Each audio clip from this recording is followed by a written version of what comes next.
Then Pilate went back inside the palace, and having Jesus brought to him, asked him, "Are you the king of the Jews?" Jesus responded to him, "My kingdom is not of this world.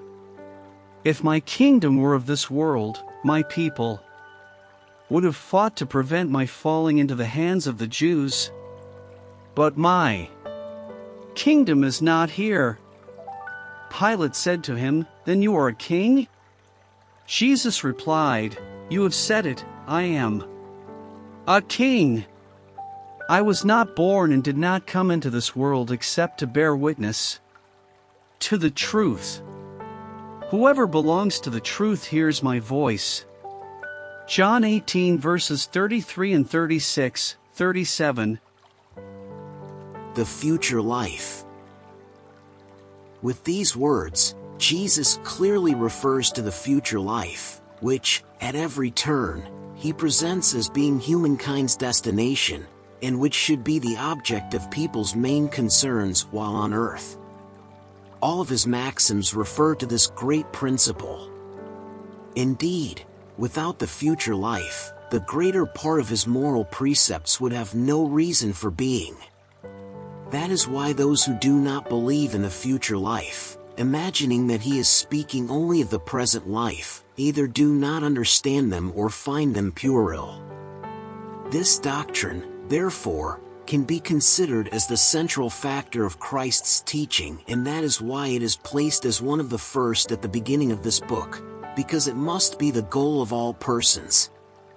Only this doctrine can justify the anomalies of earthly life and harmonize them with the justice of God.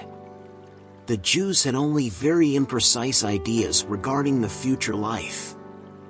They believed in angels and regarded them as the privileged beings of creation, but they did not know that human beings could someday become angels and share in their bliss.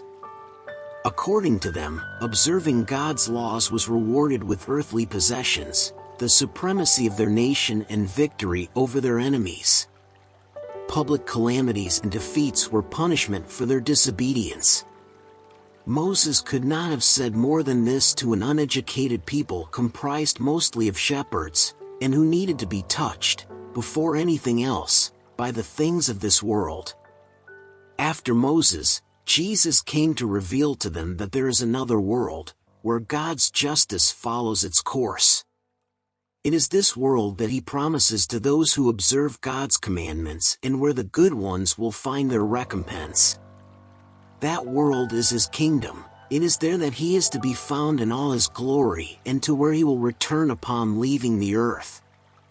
However, adapting his teaching to the state of humans at that time, Jesus did not believe he should give them complete enlightenment, which would dazzle them without edifying them, for they would not comprehend it.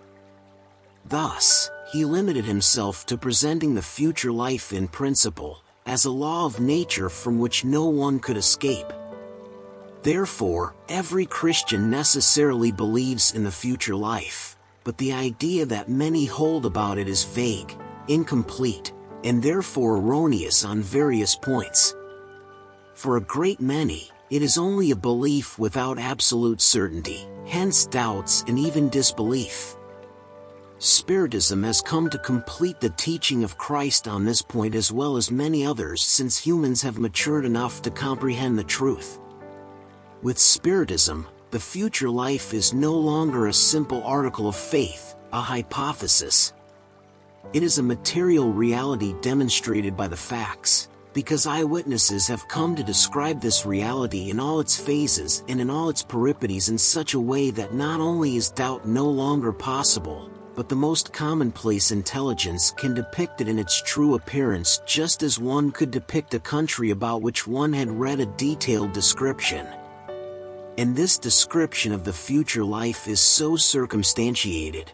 The conditions of the happy or unhappy existence of those who are there are so logical, that one must state in spite of oneself that it could not be otherwise, and that the true justice of God is contained therein.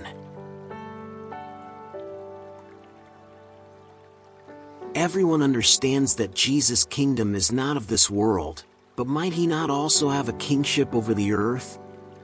The title of king does not always imply the exercise of temporal power. It is given by unanimous consensus to those whose genius places them on the forefront of any order of idea, those who dominate the times in which they live and influence the progress of humankind. It is in this sense that it is stated, the king or prince of philosophers, artists, poets, writers, etc. Does not this royalty, born of personal merit and consecrated by posterity, often display a preponderance that is greater than that held by the crown? This preponderance is imperishable, whereas the other is the plaything of vicissitudes. It is always blessed by future generations, whereas the other is sometimes cursed. Earthly royalty ends with life, moral royalty continues to govern, especially after death. From this aspect, is Jesus not a more powerful king than many sovereigns of earth? It was with good reason therefore that he said to Pilate, I am a king, but my kingdom is not of this world.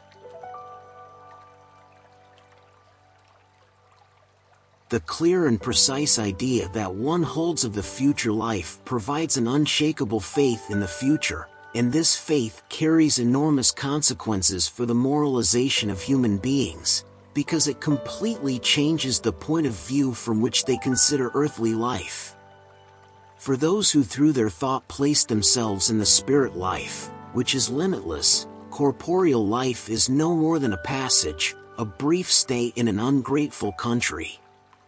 The vicissitudes and tribulations of life are no more than incidents, which they bear with patience because they know that they are only of short duration and that they must be followed by a happier state. Death no longer has anything terrifying about it, and it is no longer a door to nothingness, but rather the deliverance that opens to the exile the entryway to a dwelling place of happiness and peace. Knowing they are in a temporary, not final, situation, they accept the worries of life with more indifference, which results in a composure of spirit that sweetens their bitterness. Due to the simple doubt regarding the future life, people direct all their thoughts toward the earthly life. Since they are uncertain about the future, they give everything to the present. Since they cannot foresee possessions that are more precious than those of earth, they are like children who can see nothing beyond their toys. There is nothing they will not do to obtain them. The loss of even the least of their possessions causes pungent hurt. A disappointment, a frustrated hope, an unsatisfied ambition, an injustice of which the person is victim, wounded pride or vanity are also torments that make their life a perennial agony, and in this way they intentionally cause themselves true torture at every moment. Taking their point of view from earthly life, at whose center they place themselves, everything around them assumes vast proportions. The evil that reaches them, as well as the good that falls on others, everything takes on a great importance in their eyes. The same occurs with those who are inside a city, where everything seems big. The individuals who occupy high positions seem like monuments. However, upon ascending a mountain, individuals and things both seem quite small. This is what happens with those who contemplate earthly life from the point of view of the future life. Like the stars in the firmament, humankind is lost in the immensity. They then perceive that great and small things are all mixed together like ants atop a mound of earth, and that proletarians and potentates are of the same stature. They lament these ephemeral individuals who hand themselves over to such worry in order to win a place which will elevate them so little, and which they must occupy for such a short time. It is thus that the importance attributed to earthly things is always in reverse proportion to faith in the future life. If everybody thought in this manner, one might say that, with no one being any longer concerned with the things of the earth, everything would be endangered. No, people instinctively look after their own well-being, and although certain that they will remain for only a short time in a place, they still want to feel as good or as comfortable as possible. There is no one who upon finding a thorn under his or her hand will not remove it in order not to get pricked. Well then, the search for well-being forces people to improve everything, driven as they are by the instinct for progress and self-preservation, both contained in the laws of nature. Therefore, they labor out of necessity, enjoyment and duty, thereby fulfilling the designs of providence, which has placed them on the earth for such a purpose. Only those who consider the future attribute a relative importance to the present, and they are easily consoled in their failings by thinking of the destination that awaits them. Accordingly, God does not condemn earthly pleasures but rather their abuse at the expense of matters of the soul. Moreover, it is against such abuse that those who applied Jesus' words, "My kingdom is not of this world," are protected. Those who identify themselves with the future life are like a rich person who loses a small sum without being disturbed by it. Those who concentrate their thoughts on the earthly life are like a poor person who loses everything he or she owns and becomes desperate. Spiritism broadens one's thought and opens up new horizons to it. Instead of this narrow and small-minded view that concentrates on the present life, which makes the instant that one passes on the earth the unique and fragile pivot of the eternal future, Spiritism shows that this life is only a link in the harmonious and magnificent whole of the Creator's work. Spiritism also demonstrates the solidarity that connects all the existences of one being, all beings of the same world, and all beings of all worlds.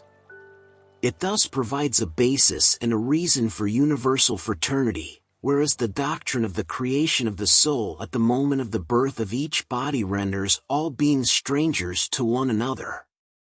This solidarity among the parts of the same whole explains what is inexplicable if only one part is considered. It is this whole that at the time of Christ people would not have comprehended, and that is why he reserved such knowledge for another time. The Spirit's teachings. An earthly kingship. Who better than I can understand the truth of these words of our Lord? My kingdom is not of this world. I lost myself in pride while on the earth. Who then could understand the insignificance of earth's kingdoms if not I? What of my earthly kingdom did I take back with me? Nothing, absolutely nothing.